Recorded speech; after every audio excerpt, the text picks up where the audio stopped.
आज मैं ਤੁਹਾਨੂੰ ਇੱਕ ਵਾਕਿਆ ਸੁਣਾਉਂਦਾ ਵਧੀਆ ਐਂਟਰਟੇਨ ਕਰਨ ਵਾਸਤੇ ਕਿ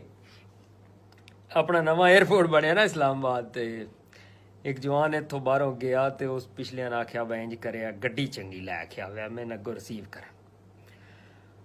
ਉਹ ਉਸ ਨੂੰ ਜਦੋਂ ਰਿਸੀਵ ਕਰਕੇ 에ਅਰਪੋਰਟ ਤੋਂ ਨਾਲ ਉਹਦੇ ਕੋਈ ਦੋਸਤ ਵੀ ਆਣ ਤੇ 에ਅਰਪੋਰਟ ਤੋਂ ਨਿਕਲਦੇ ਹੀ ਪੈ ਤੇ ਅਗਲੀ ਚੌਕੀ ਤੇ ਪੁਲਿਸ ਵਾਲਿਆਂ ਡੱਕ ਲਿਆ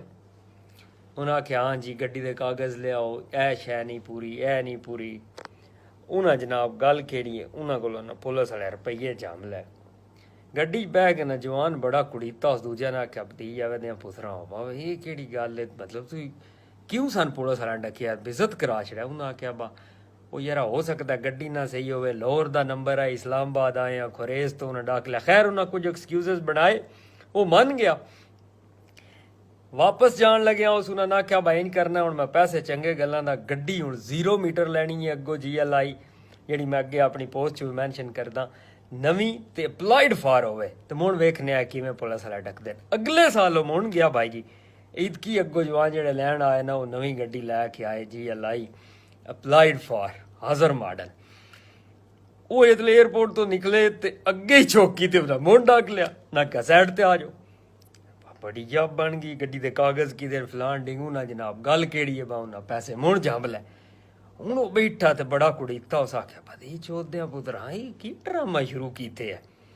वो ना विचों एक दो जेड़े नाल नहीं आए होंगे अगों लैन जेड़ा ना लैना ना देना वो नहीं इस तो आए होंगे मैं राह च उतों लाले मूसे कोल खलो के औखी हो मियाँ का होटल है उतों दाल रोटी खवासी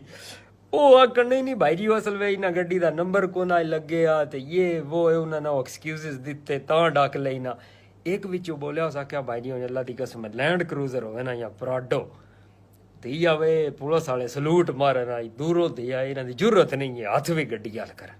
उस आख्या चलो ठीक है ओके सोके हो कुछ करदे आ उस जनाब वो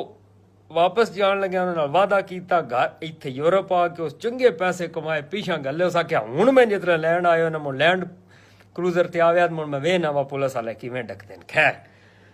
गया भाई जी तीजी बार जितने गया हूँ इतकी अगो जवान लैंड क्रूजर ते लैन आए ते चंगे लाश पाश मोस्टली असी जाते भी सर्दियां विच ही दिसंबर जनवरी फरवरी नवंबर इसे महीने एयरपोर्ट निकलदे आल पै चौकी ते जितले अपने पुलिस ला के साइड ते आ जाओ गड्डी साइड ते लाओ भैन चूत हूँ भाई आप भी अगे बैठे बड़ा हैरान पर भैनिया भी 500 गड्डी पी लगती सड़के तो ते सानी ये डकदे न हर बारी ईदकी ते है भी लैंड क्रूजर ते पराडो वो खैर गल केड़ी है उस ईदकी पुलिस वाले ने आख्या भाई जी गल है पैसे जरूर देंदे पर तू 10 भाई दी आवें दा सानी तू क्यों डकना है और भी इत्थे 500 गड्डी सानी हथ देना पुलिस वाला हस पिया उन्होंने दसनी तो गल आई बा चल यार हुण जे तू बाला ने दस छड़निया गल इस तो नहीं डकदे बा तुहाडी गड्डी मतलब लैंड क्रूजर है या GLI है या नंबर केड़ा मसला है बा गड्डी नवी होवे सियाल होवे दिया भी दा हीटर भी चोटी दा होवे बा मतलब AC भी अगे गर्मियां चंगा चलदा उसते मुण सर्दियां च हीटर चोटी दा हो ते जे मुण में गड्डी विच बह के जणियां बुखड़ा मारियां होण ना मूंह कज्जे होण ते ओ मंडी दे जांदे ने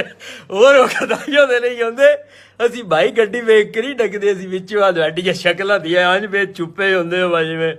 बाबा गड्डी नवी है तुसी हीटर चलाओ चादर साइड ते धरो जणिया और बह के जाओ वेच तुस ऐ बुकला मारी जान इस तो डक रहे हो असी सजान लेने मंडी वाले भाई महसूस ना करया मंडी मेरी जान है ते I love my people thank you so much भाई हुण कोई बंदा मेरी ये पोस्ट जी है ना इसनों कापी पेस्ट कर सकता है ते ना भाई अपने ना तो हुण शेयर कर सकता है इंज ते इंज ही सही अगों मैं वीडियो ही बना सकां